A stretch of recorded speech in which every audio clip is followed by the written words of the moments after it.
श्री गोवर्धन नाथ की जय हो। श्री गोकुलनाथ जी विरचित श्री हरिराय जी महाप्रभु जी प्रणीत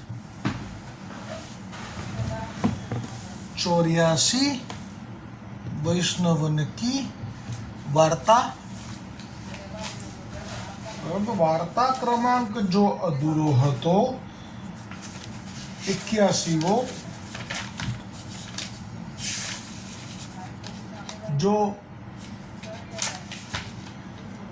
श्री महाप्रभु जी वल्लभाचार्य जी के सेवक सूरदास जी सारस्वत ब्राह्मण दिल्ली के पास सिंही गांव है, तहाँ रहते। तिनकी वार्ता में अब श्री गोकुलनाथ जी कृपा करी वार्ता प्रसंग 3 को दर्शन करावे है। और सूरदास को जब श्री वल्लभाचार्य जी देखते तब कहते, जो आओ सूरसागर, એટલે કે सूरसागर कहीने बोलावता। सो ताको आशय यह है, जो समुद्र में सगरो पदार्थ होत है। એટલે કે सूरसागर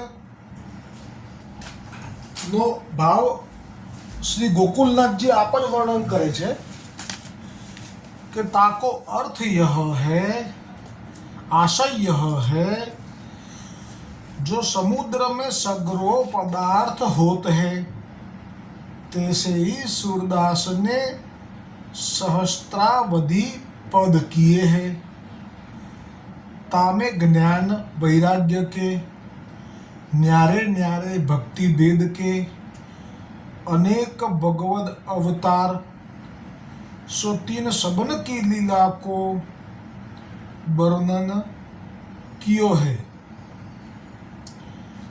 तो आनु कारण के पुष्टि मार्ग में तो एक ने एक मात्र पूर्ण पुरुषोत्तम व्रजना श्री कृष्णचंद्र प्रभु ज सेव्य छे। ये तो स्पष्ट કરી દીધું હતું મહાપ્રભુજી વલ્લભાચાર્યજીએ જ્યારે આપ આપના કાશીમાં સાસરે ભોજન વખતે એક સ્વરૂપ માગ્યું જેથી ભોગ ધરીને લઈ શકાય, ત્યારે સસરાએ પંચદેવની પૂજા હતી એટલે 5 દેવ આપ્યા। એમાં ઠાકોરજી એટલે કે વિષ્ણુ ભગવાનનું એક સ્વરૂપ હતું, એક શિવજીનું હતું, એક માતાજીનું હતું, એક ગણપતિજીનું હતું, એક સૂર્યનારાયણ ભગવાનનું હતું। કારણ કે તૈલંગ કુલમાં કાકરવાડા ગામમાં જ્યાં આપનું સ્થાન હતું પિતૃઓનું, ત્યારથી આ પરંપરા સંપૂર્ણ ભટ્ટજીના ઘરમાં આ પરંપરા હતી। પરંતુ હવે તો શ્રી મહાપ્રભુજી વલ્લભાચાર્યજી પુષ્ટિ માર્ગ પ્રગટ કર્યો છે, એટલે આપની પાસે પંચદેવોમાં આપે ફક્ત વિષ્ણુ ભગવાનનું સ્વરૂપ સ્વીકાર્યું અને તેને પુષ્ટ કર્યું આપે। કારણ કે પુષ્ટિ માર્ગ છે આ, એમાં આહવાન વિસર્જન અત્યાર સુધી કર્યું છે સસરાએ, અને જ્યાંથી એ સ્વરૂપ એમની પાસે આવ્યું તે બધાએ। પરંતુ હવે આપે તો આહવાન વિસર્જન કરવાનું નથી, આ તો પુષ્ટિ માર્ગ છે અને આ તો દૈવી જીવોનો માર્ગ છે, આ તો સેવાનો માર્ગ છે, એટલે પછી એ પુષ્ટ કર્યું અને ગોકુલનાથ નામ ધર્યું।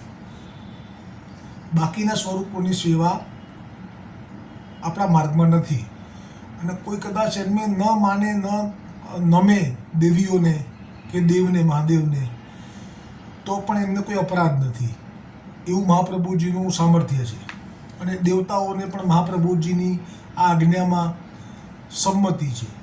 અનેક પ્રસંગો છે એવા, તો કાશીના વિશ્વનાથજી મહાદેવજીનો પ્રસંગ મુખ્ય જોઈએ તો। એટલે જે આ વાત કરી શ્રી ગોકુલનાથજીએ કહ્યું કે સુરસાગર કહેતા એનું કારણ કે અનેક ભગવદ અવતાર અને જ્ઞાન વૈરાગ્ય, આ બે વસ્તુ લખી છે જે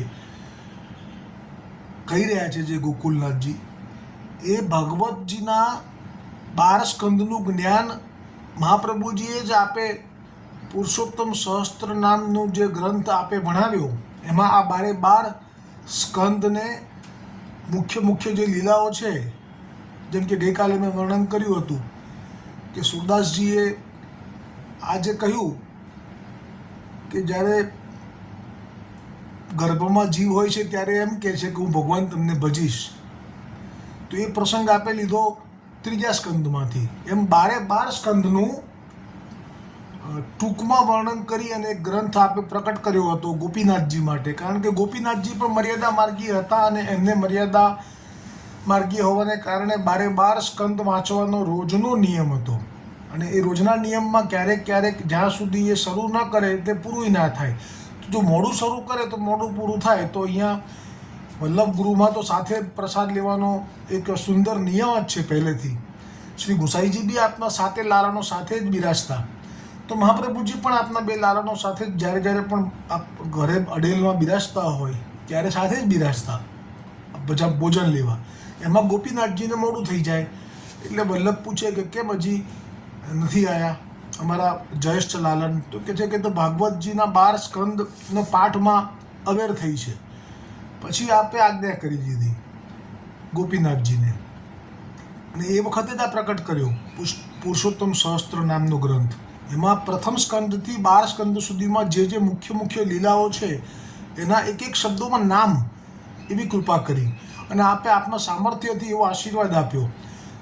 એટલા ફક્ત ગોપીનાથજીને જ નહીં પણ સર્વ વૈષ્ણવોને કે જે કોઈને આવી રીતે 12 સ્કંદ માટે રુચિ હોય અને અધ્યયન કરવાનો મનોરથ હોય, તો જે આ પુરુષોત્તમ સહસ્ત્ર નામ વાંચશે એને 12 સ્કંદનું ફળ થઈ જશે પ્રાપ્ત ભાગવત વાંચ્યાનું. અને સુરદાસજીને જે આપે ભણાવ્યું છે એમાં ફક્ત એટલો જ ભાવ છે વલ્લભનો કે પુષ્ટિ માર્ગ બિલકુલ નવો છે, તાજો છે, હમણાં જ પ્રગટ થયો છે, અને એનો ફેલાવો થશે. એમાં એવા કેટલાય જીવો હશે કે જે આ ભાગવતજીના બધા અવતારોમાં મન બધે વહેંચીને બેઠા હશે, અલગ અલગ અવતારોમાં હજી પણ એમને આસક્તિ હશે, કેમ કે હજી તો પુષ્ટિ માર્ગમાં એ લોકો આવ્યા નથી ને, તો એમને પણ ખેંચવા છે. એટલે આ 12 સ્કંદ ઉપર પદ સુરદાસજીએ રચ્યા છે. પણ સુરદાસજીનું ચિત્ત ક્યાં હતું? એ તો 2 જ પ્રમાણ પૂરતા છે. એક તો જ્યારે બધા વૈષ્ણવો ભેગા થઈ અને સુરદાસજીને ત્યાં આવ્યા ચંદ્ર સરોવર વ્રજમાં, જ્યાં આપનું દ્વાર છે, તે વખતે પૂછ્યું કે પુષ્ટિ માર્ગને સાર સમજાવો. ત્યારે સુરદાસજીએ જે કહ્યું કે જે રીતે ગોપીઓએ જે ભાવથી ઠાકોરજીને ભજ્યા અને જે રાસ માટે ઘરે છોડીને નીકળ્યા, પુષ્ટિ માર્ગમાં આ જ મૂળ છે કે આ ભાવથી જ ઠાકોરજીને ભજવા. આવું સુરદાસજીનું કથન છે. એટલે ભલે 12 સ્કંદ અને બધા જ અવતારો વિશેનું વર્ણન કર્યું છે, એટલે એવું ક્યારેય નહીં માનવું કે બધાએ ભગવાનોને ભજવામાં આનંદ લેવો જોઈએ. તો વળી પાછું એ જ થશે અન્યાશ્રય, અને એમાં નુકસાન કોઈને નથી, પોતાને છે. અંતરાય આવશે, લીલાના જીવ છે એટલે ક્યાંય બીજો તો બાધક નથી થવાનું, પણ અન્ય દેવમાં ભજન ચિંતન વાંચન કરવા જતાં વળી પાછું અંતરાય, એટલે 3 જન્મ વળી માના ગર્ભમાં રહી અને પૂરાઈ અને પાછું દુઃખ વેઠવાનું રહેશે. પછી તો લીલામાં પ્રાપ્તિ સહજ છે. અને બીજું પ્રમાણ ક્યારે મળ્યું? જ્યારે શ્રી સુરદાસજીને લીલામાં જવાનો સમય થયો, શરીર એમનું થોડું અશક્ત થયું, જમીન ઉપર આપ સૂઈ ગયા અને શ્રી ગુસાઈજીને ઝાંખી થાય એવો મનોરથ કર્યો સુરદાસજીએ. એ આપનું જે દ્વાર છે ચંદ્ર સરોવર પાસે, તો શ્રી ગુસાઈજી કૃપા કરી અને પધાર્યા. મને શ્રી ગુસાઈજીએ પૂછ્યું કે અત્યારે તમારું ચિત્ત ક્યાં છે, એટલે કે તમે અત્યારે કઈ લીલાના દર્શન કરી રહ્યા છો? ત્યારે સુરદાસજીએ જે યુગલ લીલા અને ગૌચરણ લીલા જે છે, ઠાકોરજી ગૌ ચરાઈને આવી રહ્યા છે કે એવું કંઈક મને બરાબર સ્મરણ નથી, પણ મૂળ વાત છે ગોલોકની લીલામાં જ આપનું ચિત્ત હતું. એટલે અહીંયા જે આ છે સુરસાગર કહ્યું અને પછી ગોકુલનાથજીએ કહ્યું કે જ્ઞાન વૈરાગ્યનું અને ભેદ અને અનેક ભગવદ અવતારનું વર્ણન બધું કર્યું છે, તો એ કરવા ખાતર કર્યું છે. ક્યાંય આપની રુચિ નથી સુરદાસજીની, પણ કરવું પડે. આજ્ઞા થઈ છે વલ્લભની, અને આજ્ઞા પણ એ જ ભાવથી થઈ છે કે જે વૈષ્ણવ સૃષ્ટિ ફેલાયેલી છે, જેને હજી અંગીકાર થવાનું બાકી છે, એ ઝડપથી સુરદાસજીના પદથી ખેંચાઈ અને તરત સુરદાસજીના ગુરુ એવા વલ્લભ કે વલ્લભ કુલ સુધી પહોંચી જાય. એ જ ભાવ છે.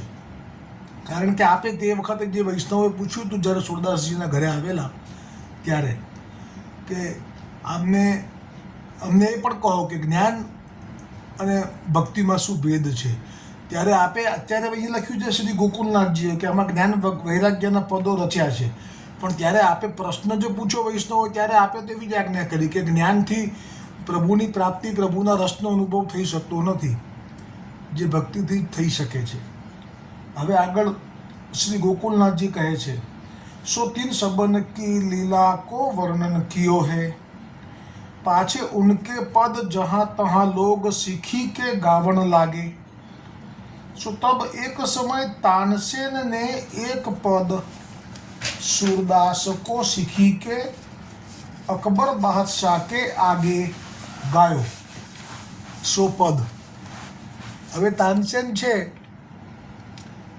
એ અકબર રાજાના નવરત્નમાં એક રત્ન છે, જે અકબર રાજાને સંગીત અને બધા જ સુરોનું જ્ઞાન હોવાથી પ્રસન્ન રાખે છે.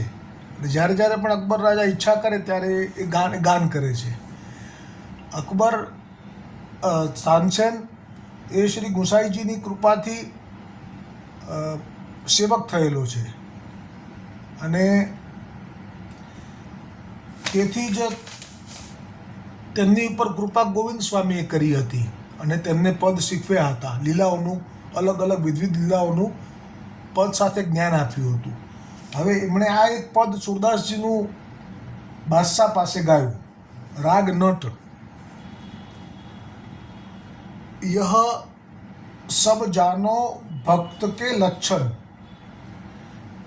कोऊ निंदो कोऊ वंदो, कोऊ मारी लेऊ धन गच्छन, कोऊ आनी लगावत चंदन डारी दूरी, कोऊ देत है भच्छन, कोऊ कहे मूर्ख महाअधर्मी, कोऊ कहे यह बड़ो विलक्षण, भली बुरी मन में नहीं आवे, कृष्ण चरण रति टरे न एक छिन, सूर सुख दुख जिनको नहीं व्यापे, तिनको गिरिधर मिले तत छिन्न.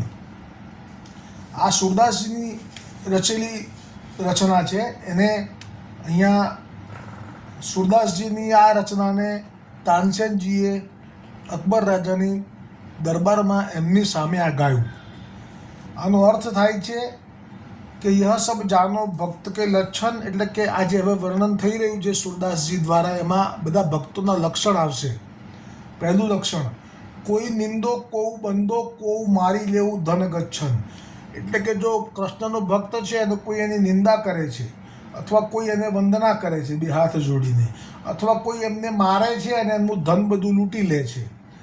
કોઉ આની લગાવત ચંદન, કોઈ આવીને ભક્તને ચંદનનો લેપ કરે છે કપાળ ઉપર, તો કોઈ ધૂળ નાખી દારી ધૂરી કોઉ દેત હે ભચ્છન, તો કોઈ ધૂળ નાખીને જાય છે એની ઉપર, ભક્તની ઉપર. કોઉ કહે મૂર્ખ મહાઅધર્મી, કોઈક એવા છે જે ભક્તિ વગરના છે, જેમના દંભ લાગે છે, એમ કહે છે કે આ તો હાવ મૂર્ખ છે સુરદાસજી તો, અને અધર્મી છે. કોઉ કહે યહ બડો વિલક્ષણ, અને કોઈ એમ કહે છે કે ના ના આ તો બહુ વિચક્ષણ છે, હો આમનામાં તો વિચક્ષણતા છે, વિલક્ષણ છે. ભલી બુરી મન મેં નહીં આવે, કૃષ્ણ ચરણ રતિ ટરે ન એક છીન. તે વખતે તેમના મનમાં કોઈના માટે અભાવ પણ નથી થતો, કે કોઈના જે ચંદનને બધું કરે છે એમના માટે કોઈ સ્પેશિયલ ભાવ પણ નથી થતો, એટલે કે એના માટે ભલું બુરો કોઈ ભાવ નથી થતો. કૃષ્ણ ચરણ રતિ ટરે ન એક છીન. અને આવું થઈ રહ્યું છે જ્યારે જ્યારે પણ, એમ કે માન થઈ રહ્યું છે કે અપમાન થઈ રહ્યું છે, નિંદા કે અવહેલના, એ સમયે પણ એમને શ્રી કૃષ્ણચરણની જે રતિ છે એ ક્ષણ માટે પણ જતી નથી. સૂર સુખ દુઃખ જીनको નહીં વ્યાપે, જે આ ભક્તના લક્ષણમાં છેલ્લું કહ્યું સુરદાસજીએ કે જેમને સુખ અને દુઃખ ક્યારેય પણ વ્યાપતા જ નથી, એટલે કે સદાય પરમાનંદમાં રહે છે. તિનકો ગિરિધર મિલે તતછીન. તો ગિરધર કૃપા જે જલ્દી કરે છે ને પોતાની ઈચ્છાથી, એ કોની ઉપર કરે છે? તો કે એવા જીવો ઉપર કરે છે કે જેમને સુખ દુઃખનો બાબતમાં ઘડી ઘડીએ મન જતું નથી. જેમ કે તકલીફ પડે તો કે આ દુઃખ કેમ આવ્યું એમ કરીને રડવા લાગતા નથી. અને કદાચ ભાગ્યમાં લખ્યું હોય ને ધનની પ્રાપ્તિ થઈ જાય તો એ કંઈ ફૂલાઈને ફાળકા થઈ જતા નથી. એટલે એવા જે ભક્તોના હૃદય છે તેમની ઉપર શ્રી ઠાકોરજી જલ્દી કૃપા કરે છે, કારણ કે આપ જાણે છે કે આજ મારી કૃપા પચાઈ શકશે. यह सुनी देशाधिपति अकबर ने कहो, जो ऐसे लक्षण वाले भक्तन सो मिलाप હોય તો કહા કહીએ. હવે આ તો અકબર છે, રાજા વાજા ને વાંદરામાં આ રાજા છે. એણે એમ કહી દીધું કે આવો કોઈ લક્ષણવાળો હોઈ શકે, કારણ કે જે લોકોને ભક્ત નથી ને એમને આ બધા લક્ષણો વાંચીને એમ થાય કે આ તો લખેલું તો છે પણ આવું કોઈ હોય ખરું? એટલે એમ ના કહ્યું કે આવું કોઈ નથી, એમ કહ્યું. હવે એની પર જ જવાબદારી નાખી દીધી તાનસેન ઉપર કે અમને આવો કોઈ ભક્ત જો દર્શન થઈ જાય, મળીએ, અમે એમને મિલાપ કરીએ તો અમારું ભાગ્ય. सो तानसेन ने कही, जो जिनने यह कीर्तन कियो है सो ब्रज में रहत है और सूरदास जी उनको नाम है. यह सुनी देशाधिपति के मन में आई, जो कोई उपाय करी के सूरदास को मिलिए.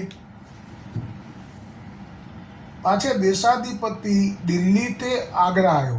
આટલું તો એણે વિવેક રાખ્યો. હો, સુરદાસજી વૈષ્ણવ છે, મહાપ્રભુજીના સેવક છે, એટલે એની એટલી કાણી રાખી સુરદાસજીની. અને અકબર પોતે દિલ્હીથી સીધો આગ્રા આવી ગયો, એટલે હવે સુરદાસજીને જે દિલ્હી આવવું પડે તેને બદલે આગ્રા સુધી આવે એવો એનો ભાવ તો ખરો. તબ અપને હલકારાન સો કહ્યો, जो ब्रज में सूरदास जी श्रीनाथ जी के पद गावत है, सो तिनकी ठीक पारी के मोको श्री मथुरा जी में खबर दीजियो. પોતાના સેવકને કહી દીધું અકબર રાજાએ કે સુરદાસજી શ્રીનાથજીના પદ ગાય છે, તેમને બરાબર ધ્યાન રાખજો કે ક્યાં છે અને મને મથુરાજીમાં ખબર કરજો. और जो यह बात सूरदास जाने नाही, એમને ખબર ના પડે તેવી રીતે. तब उन हलकारन ने श्रीनाथ जी द्वार એટલે કે गोवर्धन तलेटी में आए के खबर काढ़ी. तब सुनी, जो सूरदास जी तो मथुरा गए हैं. सो तब वे हलकारा श्री मथुरा में आए के सूरदास को नजरी में राखे. सो या समय यहाँ बैठे हैं. तब उन हलकारन ने देशाधिपति को खबरी करी, जो अजी साहब सूरदास जी तो मथुरा जी में है.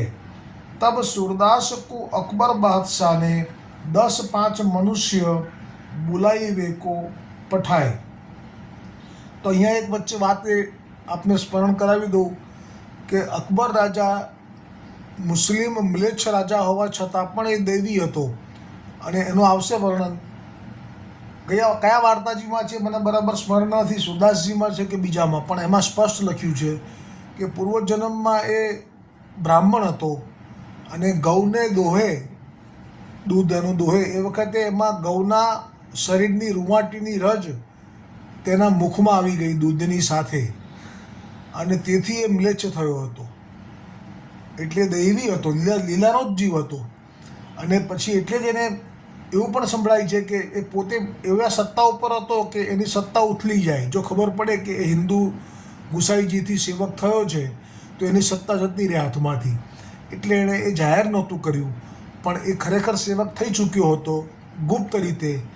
અને એટલે જ ગુસાઈજી વારંવાર એમાં કુલ 6 વખત અકબર રાજાને મળ્યા છે એવું તો સિદ્ધ થાય છે. અને એમને એવું પણ સાંભળ્યું છે કે એમને આપણો ઠાકોરજીને ધરાયેલો મોહનથાળ અતિ પ્રિય હતો. એટલે શ્રી ગુસાઈજી પણ જ્યારે પધારતા ત્યારે એની ટોકરી સાથે લઈને સેવકો પધારતા. અને આવી રીતે આ દૈવી જીવ જ જાણવો એટલે આપણને એમના આ વાર્તા પ્રસંગમાં કોઈ ખોટો અભાવ ના થાય.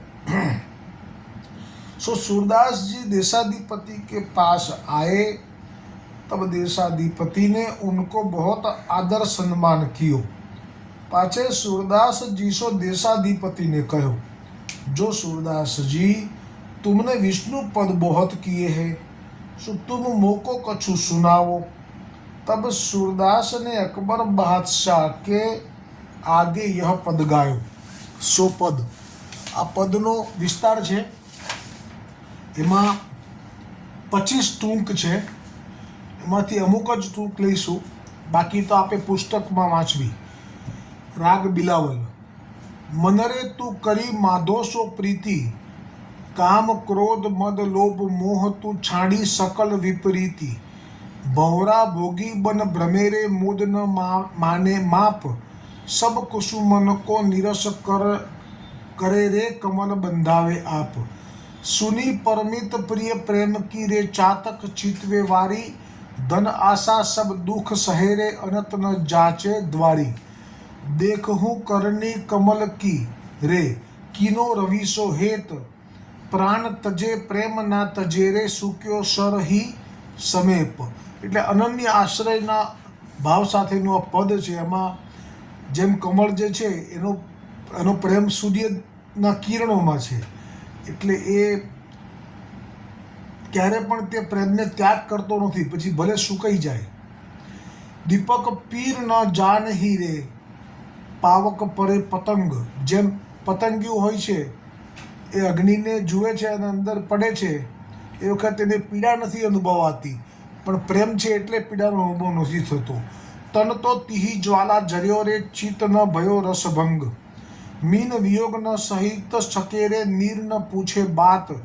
देखी जूतू ताती गति रे रति न घटे तन जात, परण परेवा प्रेम की रे चित ले चढ़त आकाश।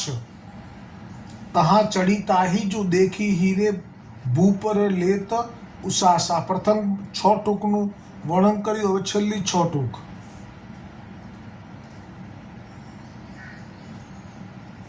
जिही जड़ते चेतन कियो है रे रुचि गुण तत्व निदान, चरण चिकुर कर नख दिए रे नैन नासिका कान। હવે આ નિર્ગુણ નિરાકાર ભગવાને જે સગુણ શરીર આપ્યું આપણને કૃપા કરીને, ભગવાને જે ટૂંકમાં મનુષ્ય દેહ આપ્યો એમના પ્રત્યેનું પદ છે આ। એમાં જ આવે છે છેલ્લે, જીહી જડ તે ચેતન કિયો, જેમણે આપણને જડમાંથી ચેતન કર્યા। रुचि गुण तत्व निदान, चरण चिकुर कर नख दिए रे नैन नासिका कान। असन बसन बहु विधि दिए रे अवसर ओसर जान, मात पिता भैया मिले रे नई रुचि नई पहचान। सज्जन कुटुंब परिकर बढ़्यो रे सुत दारा धन धाम, महामोह विषयी भयो रे चित्त आकर्ष्यो काम। खान पान परिधान मेरे जोबन गयो सब बीत, जो वीट परतीय संग बस्यो रे भोर भये भयभीत। जैसे सुख ही धन बढ़्यो रे तैसे तन ही अनंग, धूम बढ़्यो लोचन खस्यो रे सखा न सूझ्यो संग। जब जान्यो सब जग मुओ रे बाढ़्यो अयस अपार, बीच न काहू तब कियो रे जमदूतन दीनी मार। जो को जाने के वार मुओ रे ऐसो कुमति कुमीच, हरिशो हेत बिसारी के सुख चाहत है नीच। जो पे जिय लज्जा नहीं रे कहाँ कहो सो बार, एको अंग ते ना हरि भजो रे सुनी 60 सूर गमार। એટલે જે છેલ્લે કહ્યું એમાં તો જે આસુરી જીવ છે, જે પ્રવાહી જીવ છે, એના વિશે કહ્યું કે જે ભગવાને તમને કાન નાક અને સુંદર શરીર આપ્યું, એ ભગવાનને ભજવાનું મૂકી અને તમે તરત જ તમારા કુટુંબમાં, ભાઈમાં, માતા પિતામાં, પરિવારમાં, પત્નીમાં તમારું મન લગાવી બેઠા અને વિષય એટલે કે કામ વાસના જ્યારે મળી ત્યારે તો બધું ભાન ભૂલ્યા અને ખાનપાન અને પરિધાનમાં જ તમારી યુવાની પૂરી થઈ ગઈ। અને लोचन खस्यो रे सखा न सूझ्यो संग, जब जाण्यो सब जग मुओ रे बाढ़्यो अयस अपार। અને પછી જાણ્યો કે હવે શરીર છોડવાનો સમય આવ્યો છે, ત્યારે આ જેના માટે આપણે મન લગાવીને બેઠા હતા તે જ હવે હળો હળો સૌએ કરશે, ક્યારે આવું સાલ ટળશે। એ લોકો હડો કરવા લાગ્યા. બીચ ન કાહુ તબ કિયો રે જમદૂત દીની માર, અને પછી યમદૂતો લેવા આવ્યા, કારણ કે કર્મનું ફળ તો ભોગવવાનું છે. તો એ યમદૂતોના દર્શન થયા. જો કો જાને કે પાર મોર એસો કુમતી કુમીચ, હરીસો હેત બિસારી કે સુખ ચાહત રહે નીચ.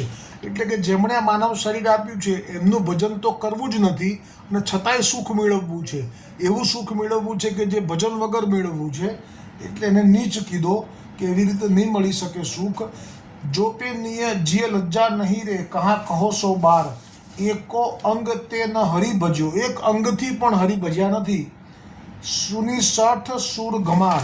એટલે આ અકબર રાજાને ઉદ્દેશીને જ આ કીર્તન રચ્યું છે. નવું કીર્તન એ વખતે રચ્યું છે સુરદાસજીએ અકબર રાજા માટે, કારણ કે અકબર રાજાના અંદર આ બધા જ લક્ષણો છે કે જે પ્રવાહીજીમાં હોય છે.